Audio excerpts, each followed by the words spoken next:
So, you want to hear a story, huh? One about treasure hunters. Have I got a story for you? What's up, dudes? My name is Relaxing Mr. C. I'm here bringing you something that's new to this channel, and hopefully it becomes a common occurrence. Today I'm going to be reviewing Borderlands Game of the Year Edition by Gearbox Games and remastered by the developer Blind Squirrel Games. They have remastered the Bioshock games and brought Prey onto the consoles. I played this game on the Xbox One X, but it's also available on the PlayStation 4 and also the PC. Having that said, let's jump right into the review. To start things off, I'm just going to bring up all the new things they added into this remastered edition. The first thing, like we didn't have enough of these already, they added new legendary weapons into the game, and you can acquire 2 right off the bat. And then when you make your way into Firestone, you will find that they added the golden chest into this game, and you can use your shift keys from Borderlands 2 into this game. It's a really nice feature and really helps you out later in the game when you need those good legendaries to take down Inak and Cromerax. There's also some quality of life improvements, such as having a minimap in the top right corner of your HUD, because using that compass to find your objective in this game was really annoying. They also made it so you can favorite weapons in your inventory and also mark them for junk, so selling weapons is a breeze and you don't have to worry about selling your favorite weapons. They also tried to fix the last boss of the game and make it more challenging by adding a few more tentacles, and I think it's slightly more aggressive now. When I got to it, it was still really disappointing, but at least they tried. The graphics in this game look super good, and I think they've held up pretty well. When I played the original when it first came out, I remember the environments being really bland and very brown.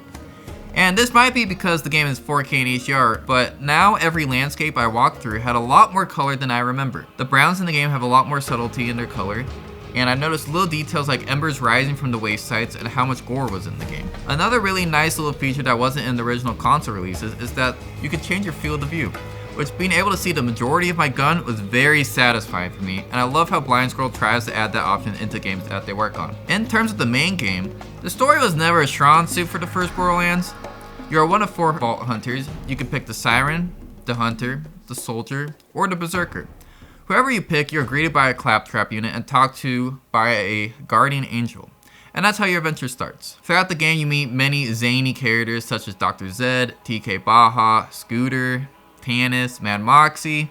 I could go on all day, but in the end, the story is just there to keep things going and isn't anything to go crazy about. Borderlands 2, if you've played it, does try to reprimand the story of the first one, but it's still kind of lame. But that's not why we're here.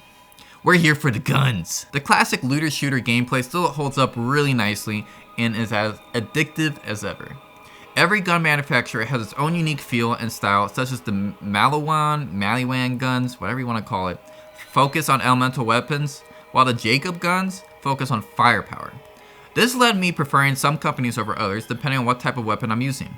Like for instance, the revolvers, I only use Jacobs.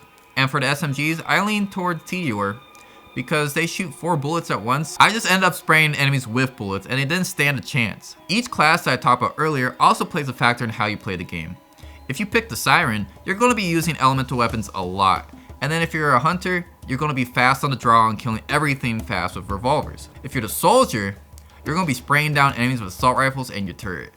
And if you're the berserker, you're going to be getting up close and personal and making it rain with body parts. I think these classes are a lot more basic than the ones of Borderlands 2, but in reality, I also think they're a lot better. There isn't any gimmicks to playing them, and they're very straightforward. Having that said, I ran into a few glitches and things that won't allow me to unlock achievements. For example, a lot of people have been having this problem where you can't get to the claptrap at Old Haven because it's inaccessible. And my achievement for unlocking the scrapyard won't unlock even though I've been there and I've done all the quests in the area. So the remaster isn't perfect by any means, but it's definitely the best version to get, especially if you haven't played any of the DLC, because it comes with all of it. You have the Zombie Island Dr. Ned, which is my favorite. You also have nobody's favorite, which is Mad Moxie and Thunderdome Riot. I mean, it does have a bank to store your weapons, and that was the only thing that came out of it. Then you have the Secret Army of General Knox, which raises the level cap to 61.